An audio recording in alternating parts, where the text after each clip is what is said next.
Imagine a world where correctional officers were trauma therapists. I always say it was an honor to interview these individuals, and I'm so excited for you to meet them. But like this today has a different flavor to it. I cannot wait for you to have the opportunity for insight and to hear this conversation. One of the most powerful I have had since I have started to podcast. It is my honor to introduce you to John Jackson. I have quite the view today. So not only can I see the mountains behind me here in Palm Springs, but I am sitting across from my guest. So I am super excited to introduce you to my friend, Sammy Taggett. And Sammy, I'm wondering, can you just share with people a little bit about who you are and what gets you totally jazzed in the world of entrepreneurship? Oh, that's the best question. This is Impact, the podcast where we explore entrepreneurship, mindset, and health to provide you with the ingredients for an unregrettable version of your life story. I think entrepreneurship for me has been an incredible journey because I started my first entrepreneurial journey as a door-to-door salesperson in college. Oh my God. Worst. We're going there. Yeah. Yeah. So I learned rejection so quick, but no one really understands how good it is to get 30 no's right away. No one understands how good it is to get rejected that much and to just have the perseverance to keep going. So that has been one of the driving forces into my into that journey. And then from that, most of the people and how you know me is the DJ as the main guy that creates the vibe for everybody at the Mindshare Summit and for traffic and conversion and Mind Valley. And that whole journey actually started for me in the bathroom at a nightclub because the only job I could get after a really tumultuous summer was to work as the mint-and-napkin guy in a bathroom at Alley Cats in Denver. And the crazy thing about that is I use that same entrepreneurial hustle to gain rapport with people and make pretty good money. I know there's so much more to your story. But I want to back up for 1 second, and I want everyone to just like hold a promise for me in this situation, because you mentioned the door-to-door sales piece. And one thing I am going to put my kids into is I want them to be that person on the street who asks you if you want to donate to the charity, and 9 times out of 10 they say no. Good. So cruel, but it's a bit cruel. But I'm coming at this from a loving place because you mentioned this whole idea of being able to withstand rejection. Like, you realize it doesn't define you or any of those pieces. So I'm just acknowledging that. And I'm actually just asking all of you to keep this as a tight secret. But, you know, that segue into, and then we really need to talk about what happened in the bathroom at this club. I think sometimes we get caught up in this idea that entrepreneurship is totally glamorous and it's easy. And if we're not in a flow and if it's not easy, then we're probably in the wrong place. Has that been your experience? Like, how did you overcome that? Because so far in listening to the story, this isn't an easy. No. Well, I think 99.9% of all entrepreneurs, Megan, will say that the entrepreneurial road, if somebody showed you what was going to happen, they would be like, F that. There's no way I'm doing that. So when it comes to the journey of entrepreneurship, it's a day-to-day kind of discovery of what you can do and what you're resilient for. And then ultimately what your zone of genius is. And then when you find that zone of genius, how to build the people around you. And so that's what I learned from being sidelined as this DJ in these places, that everybody that's in this, that makes it work, they have a team and this family that they've built around them. And I always dreamt of that. I was like, what does that look like? What would that feel like to say, oh, I just talked to so-and-so. Let me have Cassandra reach out to you and she'll take care of the rest. And then we can have this dialogue. Right. That's been the game-changing piece for entrepreneurship for me. And that's what I hope for anybody that's listening to this, is to learn that, yes, you will wear multiple hats. And yes, it's not easy. But if you can use some of the tools and the things that you have been able to teach people and that you let people know about, then their entrepreneurial struggles don't have to be that insanely shitty because it can be really tough. And there's a lot of nights of just pulling your hair out when you don't use the stuff that's out there, because that's the problem, right? People are like, dude, every super successful person has not only just left clues, but they've left you courses, podcasts, books. They've left everything. Episode 1 through 234 if you are looking for references on those pieces. John Jackson, welcome to Impact. Thank you, Megan, for having me. I'm really grateful to be here and to share this space with you.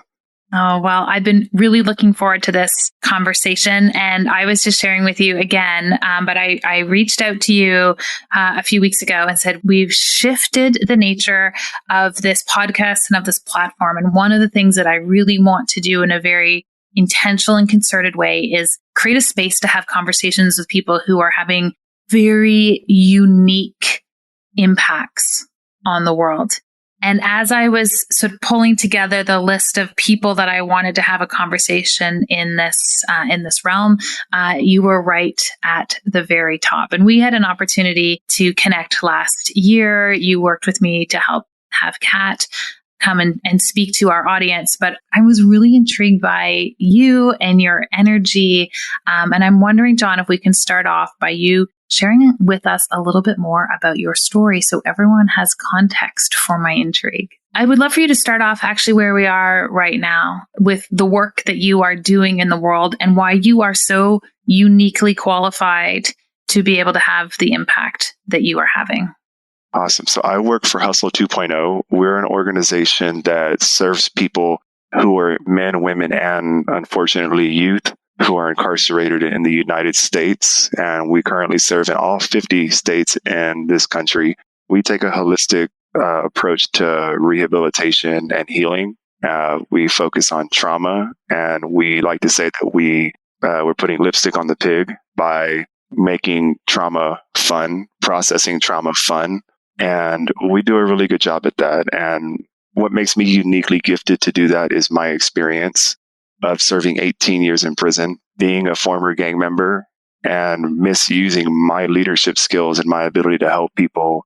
I misused those skills for a very long time. But when I decided to change that and use those skills to help people and to heal myself, then I get to share my story in our books or on podcasts like this with you, or I get to stand on a stage and share the experiences that I've been through. The people who are incarcerated see that, wow, this guy has been where I've been. He has been in prison. He's made these bad choices in his life. But wow, now look at him. He is working at this awesome organization. I say I'm turning my pain into purpose. I could look at my life and say, oh, boo-hoo, I spent 18 years in prison and that's a wasted 18 years. But I choose to look at that and say, I can use that pain and I can show it to other people and show them that they can come out the other side and still do amazing things, and they can have an impact with their story or with their pain, that it didn't happen for nothing. My first question for you is, when did you realize you were a natural born leader? When people started telling me that I was. And that happened while I was incarcerated when Catherine Hoke brought an entrepreneurship program to the prison that I was at. I knew that I had leadership skills, but when other people who were successful entrepreneurs started telling me, why are you doing this in prison? Do you know that you could be a CEO? You could be this, you could be that. You have natural born leadership skills. When these successful people started telling me this, I started to believe it myself. I want to back up to that time in your life before you were incarcerated. And I think one of the things that people don't understand and actually don't have an opportunity to inquire about is, how do people end up in prison? What are the series of decisions or the decision or patterns that lead to that? In your case, and now you work with so many other incarcerated individuals, what are some of those commonalities? But how did you get there, John? I don't necessarily mean the event as much as I mean, like, what are the series of things that enabled that to happen for you? I wasn't born a gang member. I wasn't born with the labels that have been placed on me. And I love it that you said the choices or the decisions that I made, because they weren't mistakes, but there are circumstances that led to my incarceration. I think the biggest moment that led to that was when I was 11 years old, and It's the last memory I have of my mom, of as her tucking me into bed and going off to work. She still worked the graveyard shift. She was a waitress. And I get up the next morning, and on my way to school, I see my mom's car parked on the street as I'm walking to school. And I walk up to the car, and it's filled with blood. And that was my mom's murder scene. She had been beaten to death. So I found her murder scene. And after that, I never knew who my father was. So my mom's sister, she took me in. She became my guardian, and she was a drug dealer. And one night I was 17, and I was with her in the car one night when she gets pulled over, and she's got drugs in the car. She used to sell crack. She's a natural born hustler, but definitely misused her skills as well. She'd already been arrested, and she told me, John, I'm going to go to prison if you don't. She said, tell the cops they're yours. So I didn't want to lose my aunt. I already lost my mom. So I told the cops they were mine.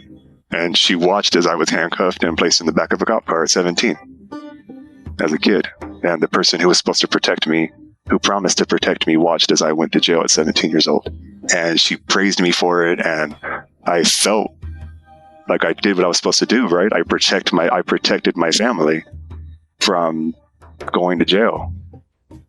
And after that, I wanted more of that praise. So I committed my first aggravated robbery a few weeks after my release and gave her some of the money. And guess what happened? She praised me even more. So at 17, I'm getting exactly what I want. I feel accepted. I feel praised. I feel loved. I didn't feel like I belonged to anyone. She had her own kids. So I know that she cared about me, but I think I can explain it. But whenever I know that I'm not her number one priority, her kids are. And that's I don't fault her for that. They're her kids. They're her children. You have children, right? They are your number one priority in life. You will always put them first. So same thing for her. So I never felt like I belonged to anyone. So when I got to prison, when I got to jail, I became a gang member. I got exactly what I wanted. I got my family that put me first. They loved me and accepted me. So there was those choices. But the short answer to that question is my aunt having me take a drug charge for her at 17 years old. That was the first time I'd ever been arrested. And that started me on the trajectory to going to prison. What was the journey from the bathroom at this nightclub to DJing on some of the most compelling stages in the entrepreneurial community?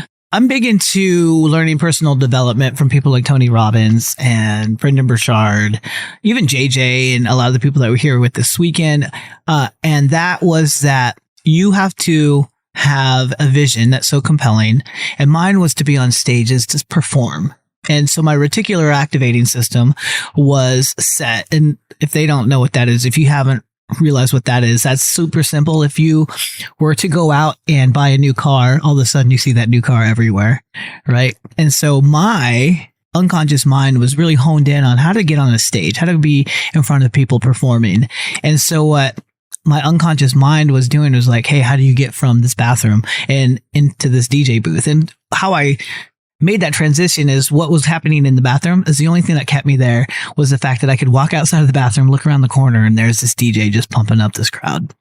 And I was like, I got to get out of this place. What am I doing here? And so my unconscious mind was like, okay, well, what would get you from here to there? And I noticed really quickly that DJs love to party. They love taking shots and they love women. At least the guys liked women. And so I would save my tip money. And I was like, I bet if I buy them shots and introduce them to some girls, they'll teach me what to do. And so I started saving my tip money. It's exactly how I made it too. Yeah, I bet that's what you were saying. Yeah, so I'm sure that's where the entrepreneurship came from. So I did that for 5 weeks. And after 5 weeks, I had accumulated enough knowledge that on a Friday when one of the DJs couldn't play, I was able to jump in and do my Eminem moment and took over the reins of this nightclub for 30 minutes and dropped some like theoretical music bombs on people, right? And just got this crowd whipped into a frenzy. The VIP section had some really good promoters in it that night. They introduced me to another promoter, and that promoter set me on the biggest stages in Denver. So that, in the super short explanation, was how I got started.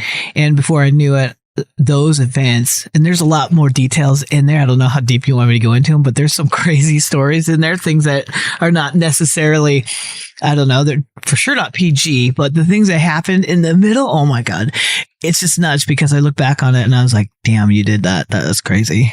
Yeah, but I find there's power in that, right? You look back, like I look back at some of the things I did. I'm like, I can't believe I had the audacity to step in and just do that. Like in hindsight, I had reverse imposter syndrome. Like, is that something did you struggle with imposter syndrome? Like when you just stepped on the stage that night and you're like, I'm just going for it. Well, this is my moment. Yes, I'm glad you say that because people ask me all the time, like, how did you have the courage to do that? At that point, I didn't have anything to lose. Yeah. So when you have your back against the wall, which my back was up against a real like shitty wall, both literally and figuratively. I was like, this sucks. I have nothing to lose. What, if they could fire me from working in the bathroom? Which actually was funny because they came rushing to the DJ booth and I thought I was going to lose my bathroom job. And then they were like, what are you doing up here? And I was like, what do you mean? I'll go back to the bathroom. And they were actually like, no, you should be up here. And so to piggyback on what you're asking, that imposter syndrome really came after I had made it to these bigger places. And the thing that happened to me where imposter syndrome set in the biggest was when I was playing at Trafficking Conversion. And I had, do you know who Rachel Hollis is? Mm-hmm. So that chick threw me under the bus on the main stage. And it's like, DJ, play me something good. And I was in the booth in front of 8,000 people. No one told me she was going to do this. No one actually knew she was going to do this. And when you play those main stages, I have on 3 sets of headphones. I have one to mix. I have one that's listening to the backstage of people like, hey, someone's coming up on stage. Then I have a third set of headphones and they're all small. So one's big and the other 2 are in each ear. So I have 3 voices. The third one is from the back of the line where they're like, hey, camera 1, push up on Sammy. Camera 2, I need this. So I need to hear all these 3 things. My headset explodes. Sammy, we've got so-and-so back. He's ready to come up after Rachel. Then the camera guys are like, Sammy, push up on Sammy. And I'm like, do not push up on me right now. Do not get that camera close to me because I do not know what song she wants me to play. And I pulled up a Stevie Wonder song. No, I pulled up I Feel Good. And she's like, no, not that one. Play me something good, like if I'm drunk in college. And then it hit me so hard. My hands started shaking. I started sweating and I look on the side. There's a screen that's like 2 stories high and it's me on that screen trying to find a song. And I'm like, oh my mother effing G, what is she doing to me? And so at that moment, I was like, I'm not good at this. Like, I can't do this. And that's when imposter syndrome hit me. And I had 3 shows left that night. Not only did I have the rest of TNC, I had to play all these other parties where people are like, I saw what Rachel Hollis did to you on stage. And we thought that was such a good act. And people thought it was an act later. But oh my gosh. I had to go back to the drawing board because I was like, am I not a good DJ? I couldn't pull up a song that really, really sent it home. And that is when imposter syndrome hit me the most, was when I felt like I had the most to lose. What happens in that period of incarceration that does not facilitate people moving towards making better choices when they come out? What happens that enables this to be a perpetuation?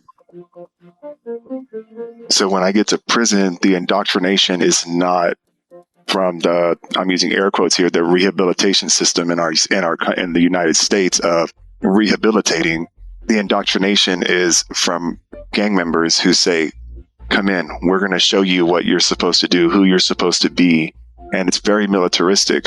So my indoctrination was into a criminal lifestyle, not into rehabilitation, not into healing, not into not the prison system asking me, why are you here? What happened to you that caused you to make these choices? It's lockdown 23, 24 hours a day, months at a time, and being taught by the other people I was 17 years old around grown men who had been incarcerated for 20, 30, 40 years. And I was 17 years old. Those became my mentors. They became my teachers. And just for an example, I wasn't even given access to get my GED. I finished the 7th grade. I wasn't given access to earn my GED until 10 years into my prison sentence to get any kind of education. If that's an example of what our prison system can be like here in the United States. For a 17-year-old kid going to prison, I should have been in school, but that didn't happen. So I'm indoctrinated that this is what we do. This is how gang members behave. This is how you behave in prison. And I was schooled in criminality instead of being schooled in rehabilitation or given the option to process my trauma or heal. Unfortunately, my story is not unique. My story is very common. The only unique thing about my story is that since my release, I haven't broken any laws or committed any crimes or gone back to prison, because the recidivism rate in this country is at 85%. And it's almost I think in the 90s so within 5 years, almost 90% of people who are released from prison go back to prison. That's where my story is a little unique. But the trauma, the hardships, the bad decisions, that part is not unique. What is life like in prison? It's not what you see on TV or movies. That I can promise you. You don't like walk up to the biggest guy, punch him, and like assert your dominance. That's not the way. I've never experienced that. That's not a good rule. But I found purpose in using my skills in a create harm and destruction. I believe that was what I was born to do.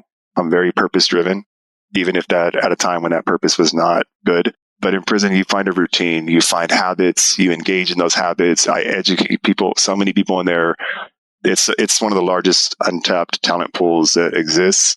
People in prison are so driven to learn and educate themselves and to soak up knowledge, because I think for so long we were denied that. But it just becomes habit. We seek structure. So prison is structure oriented. And there are so many rules and regulations, not by the cops, but by the people who are incarcerated. We create our own governments. We create our own economy. We create all of these things that keep us going every day. It creates this grit and this resilience for everybody in there to keep going and to have hope for something better. I don't know how to describe what it's like. You get used to the pain. You get used to the trauma. I think the best way to describe it is we wrote a course in our books called Emotional Suicide. And I know suicide implies a finality, that you can't come back from that. But it was the best words we could use to describe it, is that you have to kill your feelings and your emotions. You have to stuff them down, because if not, you will not survive. You cannot do the things that you do in prison or see the things that you see in prison and feel empathy and compassion within that and keep going. So you have to kill those feelings, stuff those down. That's the best way that I could describe prison, is you just have to kill your feelings and stuff them down and act as if they do not exist. I don't have to tell you that it doesn't work. It doesn't work. You can't kill your feelings. You can try to numb them, and then they come out in unhealthy ways. I remember actually being at that TNC event and walking into a room and like meeting a few different people and going and catching myself in terms of stepping outside that comfort zone and feeling it in a different way, which I actually think is how you reinforce that you're in the right place. Like, to me, it has become a barometer of being in the appropriate room. What did you learn from that? Like, where did you go from that? How did you manage that? Well, for me, I'm such an extrovert. I wouldn't ask everybody. I was like, "Did you see the Rachel Hollis thing? What did you feel?" And everyone said, "Oh, that was awesome. It was my favorite part." And you were so great about it. And I know that must have been really embarrassing, but honestly, no one knew you were going to do that. And you're such a professional. You just held it together. And it was incredible that you were just able to step up and just take it to the next level. So the validation of being in the right room, that's really what I looked for. I was like, well, and part of me was like, am I going to get fired? They can't fire me, at least on this one. I guess I will, keep my job. But at the same time, it was just one of those things where you're just like, oh my God, I need validation.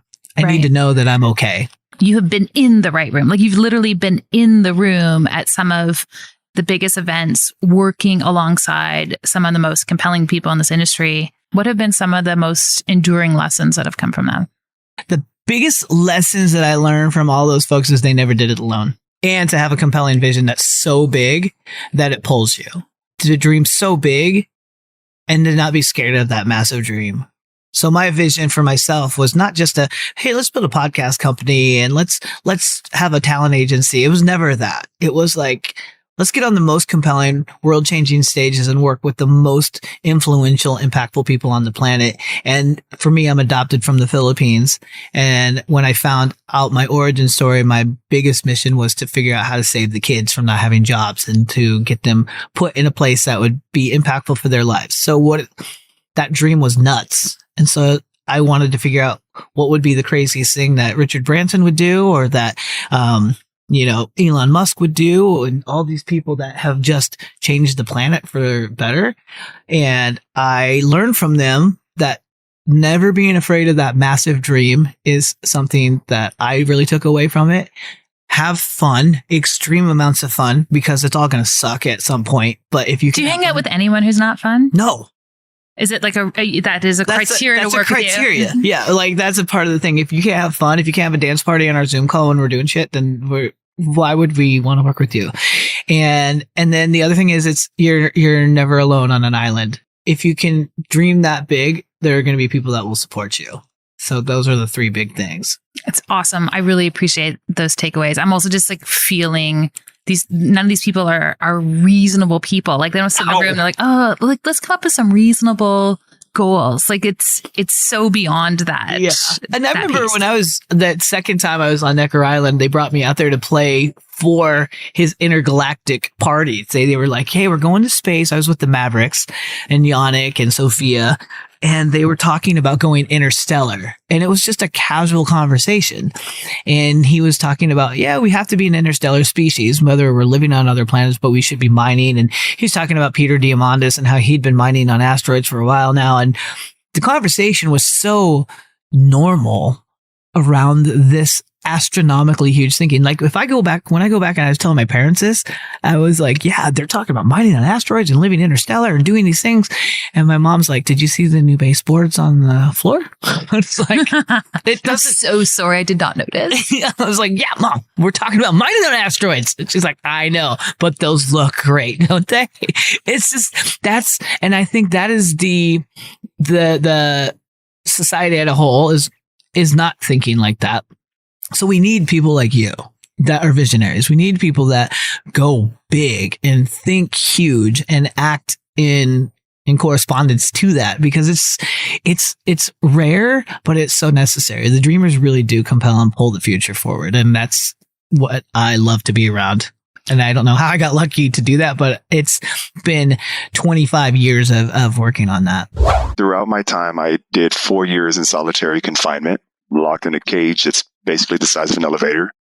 And you literally don't see the sun. You literally don't feel the wind. You literally never go outside. Literally, I don't know how to explain it. Literally, you do not go outside. You literally do not see the sun. You are literally in a box. And after I was released on October 22nd, 2016, it was a day before my birthday, and it was a day before I was supposed to be released. I was supposed to go home on my birthday. I wasn't going home. I was starting another 4-year prison sentence for crimes I committed while I was incarcerated. And that was the day I stayed. On October 22nd, I stayed in my cell. They released us out to yard. This wasn't solitary confinement, so they released us out to yard. I told my cellie, I don't feel good. I'm going to stay inside today because we're supposed to go to yard. I don't feel good. I'm going to stay inside today. I stayed in my cell and I cried because I wanted to go home. It was the first time since I had been incarcerated at 17 that I wanted to go home. I didn't want to die in prison, and I knew that if I continued to engage in gang and criminal activity, that I would die in prison. I would die in a box. Nobody would remember me. My homeboys they'd be sad for a moment or a day, and then the conversation would go to whatever was next. And I did not want that. What was home for you? Just not prison. It was anything but that. Anything but dying in a box.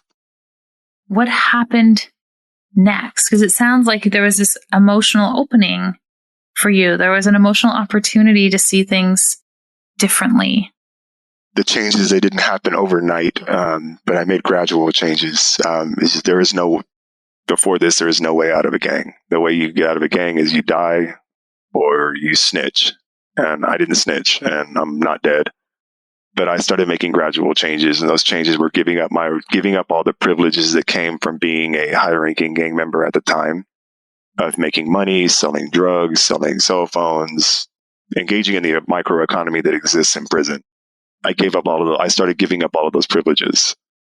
The further I got into these baby steps, the bolder I got. I like to call myself courageous and stupid at the same time. And eventually I told my homeboys, my fellow gang members, like, I'm not doing this anymore. And if you guys want to kill me, then you can. I'm okay with that. I'm going to be here every day, but I'm not going to keep doing this. And I was ridiculed. I was threatened. I was incarcerated at the only supermax prison we have out here. The label for us is the worst of the worst. That's literally the label they give us at this prison, the worst of the worst. That's a horrible, if you think about that, just go down that trajectory of the worst of the worst. They finally told me, is this what you really want? And I said, yes, that's what I want. I want to go home. They said, all right, if that's what you want, you can go home. You're not one of us anymore. And I asked him why. He said, because it's funny to me that you're a square. You're not really a gangster. You've just been pretending to be one all your life. You could do better. They told me, I don't want to see you die in here. Go home, mind your own business, and everybody will leave you alone. And they did.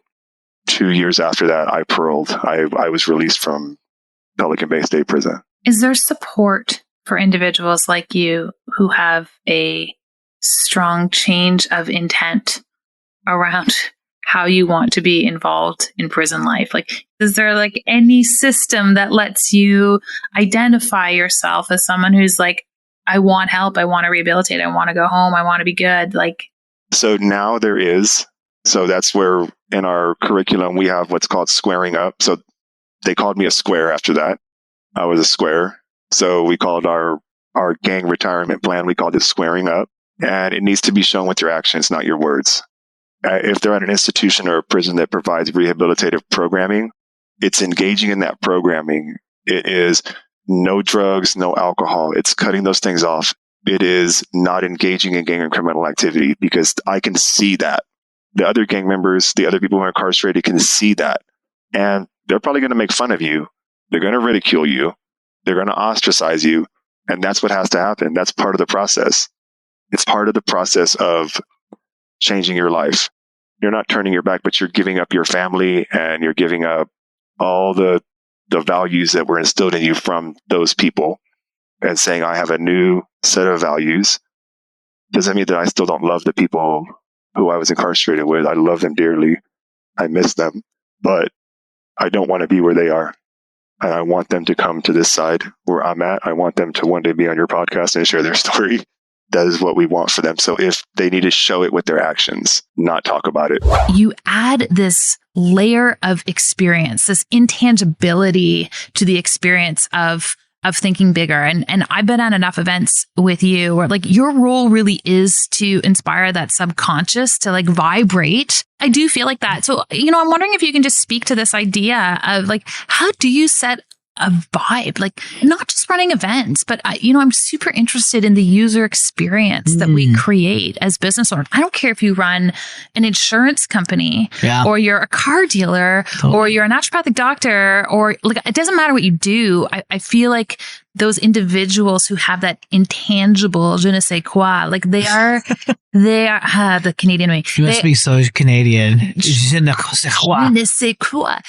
They have this intangible experience that they offer the people that they work with. It's not just branded pieces of paper that you are signing. There is an experience of that. Do you have a philosophy or approach that you take to being able to really curate the experience for your clients? Yeah. Great question. I get that asked a lot because people are like, how did you embed yourself so deep in Mind Valley, Mindshare, trafficking conversion, this huge thing. And inside the frame, I never really understood what I was doing. But after a decade of doing it and having the same clients for a decade, there was a couple things that really started to stand out. And the first one is a massive level of gratitude for the people that I work with. And so what that meant, it didn't mean I'm just so thankful to have them. It meant that I went way deeper with them. It meant that I was like, oh, what's your favorite music? How are the kids doing? How's everyone else doing? So there's a level, and Mark Wade was asking me, he's like, how in God's name did you get so embedded with my company? My company loves you so much. And I was like, I think I just really care so much about them. And that comes from starting with gratitude for just having such a breadth of knowing, one, I was adopted. So that has been ingrained in me for a long time. But if you're trying to like really create a vibe for somebody, you need to know the company ethos. That's huge. You need to know the energy and the pulse of who they're talking to. And then when it comes down to like curating the total package, I always remember that no one will really actually remember what you say. They'll rarely remember what you did, but they'll always remember how you made them feel. And so when we take these tenets of knowing their ethos knowing their language, knowing the music that they love and the emotions that they're trying to get from people, then I can tell what they need to feel. Sometimes these conferences, they don't need to feel hype and energetic. They want to feel a deep connection. They want it to be intimate and it to be quiet. It doesn't need to have that. Like even for 3 days, they're like, we need intimacy and meditation and these types of things. And so I'll have to know that about them. So there's a combination kind of knowing the voicing, knowing that real deep part of the CEO, like JJ as a CEO. She has a super soft side to her that a lot of people don't know, and this childlike playfulness to what she does. And so the first year that I played at Mindshare, we did this big pool party, and I remember I got that child out of her, and she came bouncing up to me. And she's like, "I love this. This is my favorite." And I was like, "That's what Mindshare is. Mindshare is a community of the most sought after professionals in their field, bringing out their childlike playfulness."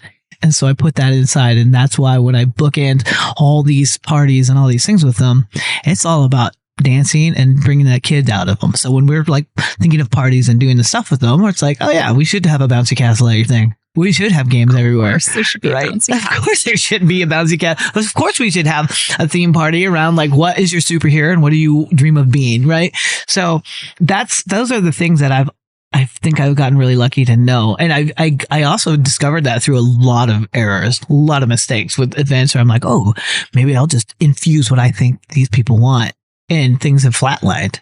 Right. Like, but this is what you were talking about before, is that success leaves clues. And I'm just a huge advocate of like, just copy successful people. Don't steal their stuff, but emulate success. 100%. So has anything like really juicy and exciting happened behind the doors of one of these big events that you can share with us? That you can tell? Let me know. They're already keeping a secret from me. Let's see. Juicy and explicit things that have happened behind the doors. Well, there's always the fun people on microphones that they don't know that their microphones are on. Mm-hmm. And like, some of the most prolific leaders and speakers that you think are just so sweet and nice, they are some dirty pirate hooker mouth swearing people. So that's juicy, and it's always the ones that you don't think. Never happened to me. Never happened. Never. And then there's also, on the sweet side of it, there's some of the most genuine and sweet things that people do that they never say anything about. Like a lot of people will be like, yo, give the staff here. I've seen this happen a lot more than I was expecting. Like, hey, give all the people that are like picking up dishes and stuff, give them an extra $100, just slide it to them as we go. I see that happen a lot. And then this is kind of a delicate thing, but the observance of people doing really inappropriate things during events, that happens because here's something. And if you're a listener and you go to events and you're going back into live events again, you got to remember that there is a front of house and a back of house. Mm-hmm. And the stuff that people search on their computers and do things, and the things and the videos that they're sending to people, and the stuff that we see on people's computers when they're working, it's effing shocking. Don't worry, we will not disclose any secrets. No, I was like, should I do that? But no, that would be and then there's always like an ousting of somebody that's like, oh, that person does bonk, so they're getting fired. I get that. I see that a lot. The men that you knew in prison there, are those individuals reachable if they were given different opportunities? Yes. Well, that's what we get to do at Hustle 2.0. The way this came about, the way Hustle 2.0 came about, is the founder came in and asked us, do you want to be known for the worst thing you've ever done? And you've met Kat Hoke. She is ridiculously crazy brave as well. And told us, like, I'm not scared of you. What, you think I'm scared of you because you're some big time gang members? I'm not scared of your rap sheet. Nobody's scared of you. Nobody cares. Do you want something better for your grandkids, for the future generations, for the communities? Do you want to use your leadership and your voice for positive change? And we said yes. And instead of being told we're the problem, the cops have been trying to solve the gang problem for years. They haven't made any progress. When you lock a gang member away, guess what? They don't stop being a gang member. They're still a gang member. So instead of locking us away and calling us the worst of the worst and any other labels they want to throw at us, she asked us, do you want to be part of the solution? You can be part of the solution. And we took that opportunity and said, yeah, you know what? We will do that. We will use our voices to speak to the next generation and tell them, we don't want to see you in prison. We don't want to see you here. This is not what you were meant for. If you want it, there's a spot for you. But if you don't, if you want something better, you can have that. And the same thing for our guys who have been incarcerated for 30, 40 years that are on our writing team that share positive messages.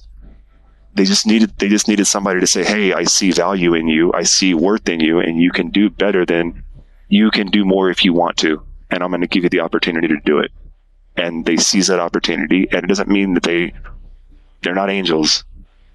They're not saints. They're not like, they haven't completely reformed their lives and turned into Mother Teresa. They're still making bad choices, but guess what? They're having an impact on the next generation to do positive things. I am out here doing what I get to do because they chose to see value in me and say, you know what, John, if you want to go home, go home. What is your purpose? My purpose is to share my story and write curriculum for Hustle 2.0 and inspire people who are incarcerated to see that they can come out through this stronger and they can take the best of their experiences in prison. Like what I got leadership, grit, resilience, determination. I got all of those things from prison and from my former gang affiliations. And I get to use that now to have an impact on people. My purpose is to show them that they can do this and to show people out here that just because I have a criminal history or whatever labels are on me, they don't define me.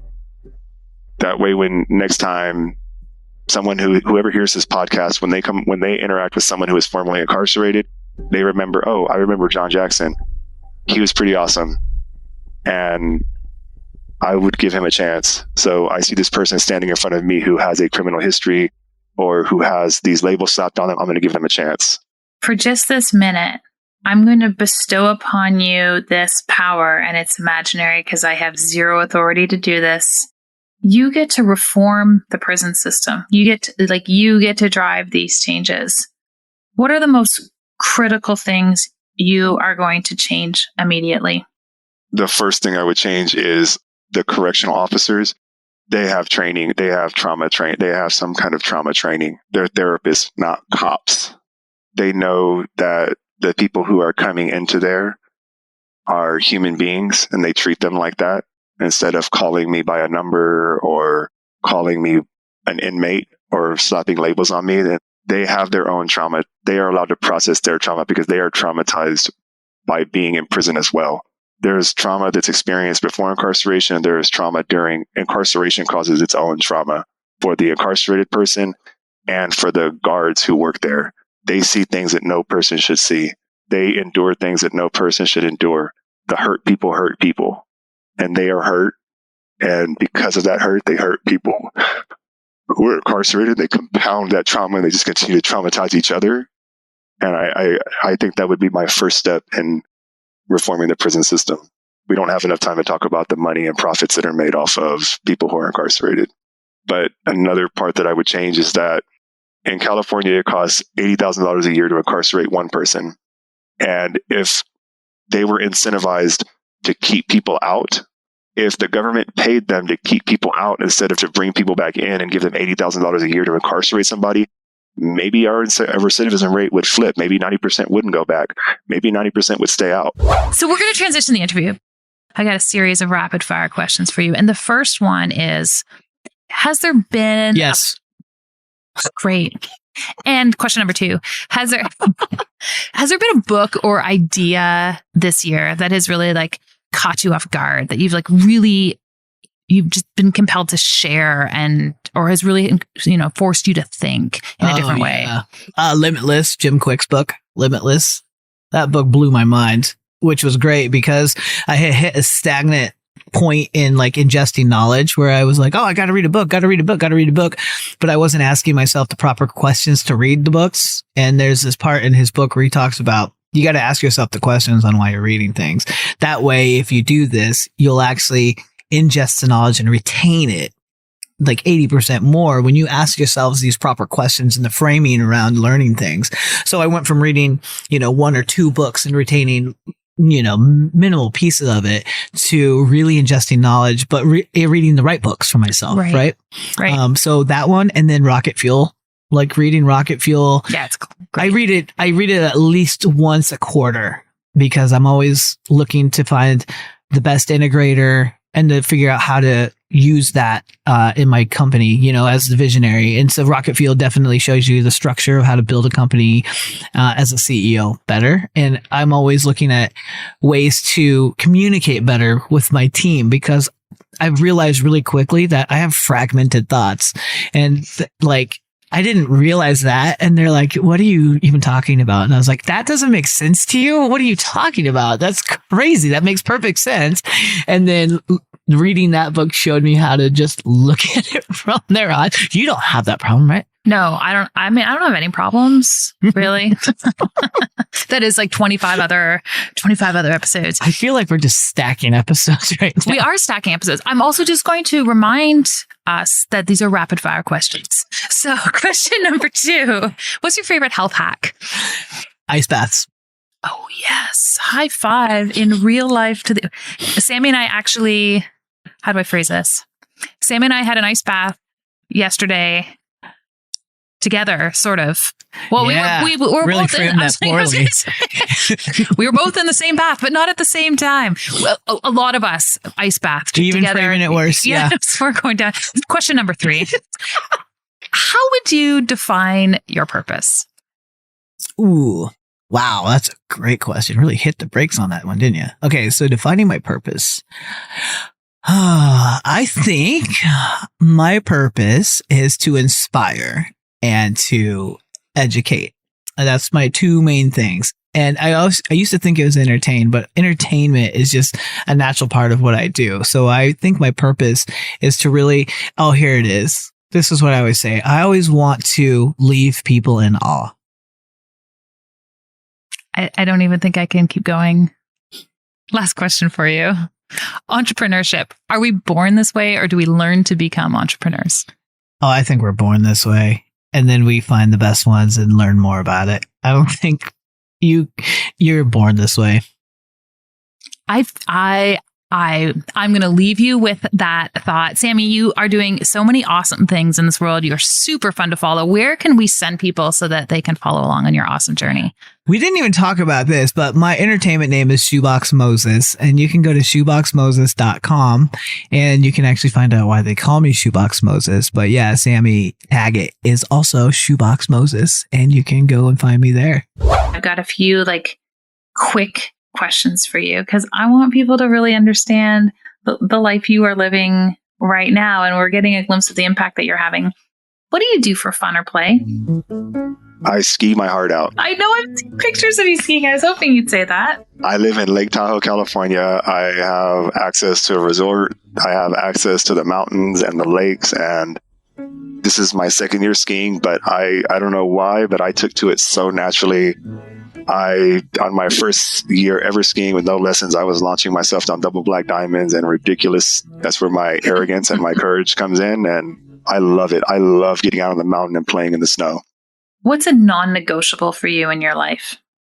Engaging in criminal activity. That's a non-negotiable for me. It's a hard no. And it doesn't mean that I don't have criminal thoughts. It doesn't mean that I still don't. Criminal thinking is, I think we all have criminal thoughts.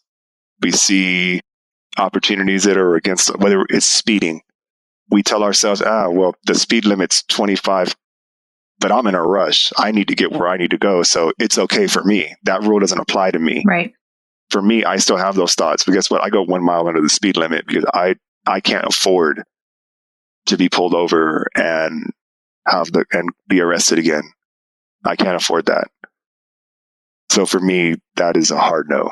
Are we born to be entrepreneurs, or do we learn that skill as we go? I think it's both. I think people can be born and people can learn it. I think everybody is inherently born to create something and to take risks. I think the definition of an entrepreneur is one who assumes risk. A person who assumes that risk. We all are inherently born to create and take risks. And I think when people choose to lean into that, they can do some amazing things. Last question for you, John. What do you want your legacy of impact to be? I was talking about this yesterday. I want to create an academy of people. I want to create a good military. I want to create a military of social change, of people who come to my academy and they learn to do amazing things to help people, to heal people. And they are launched. They are deployed into communities around the world. And they help people heal, and they heal communities, and they use their lived experience to create change for those communities. And they are an army of good, an army for social change. John Jackson, this has been one of the most amazing, memorable podcasts I have ever recorded, and I want to thank you for that. Where can I send people to follow along on your journey of impact? They can go to hustle20.com. And if you feel compelled to sponsor a person who's incarcerated for their scholarship, you can look at their reason why they think they want to be a certified hustler and change their hustle. And it costs $50. And I guarantee you will have an impact in their life because they are waiting for a second chance, and you can provide that for them. So that is my ask, or how your listeners can have an impact on somebody they may not even know. I love that. John, thank you so much for your time. Impact is what lives on when we leave the room, tuck them in, or step off stage. It is less about what you do, more about how you make them feel, and everything about how you choose to show up in the world. If you enjoyed this podcast, hit subscribe on Apple Podcasts, Stitcher, Spotify, or wherever you are listening to this episode. I am your host, Meghan Walker. Until next week.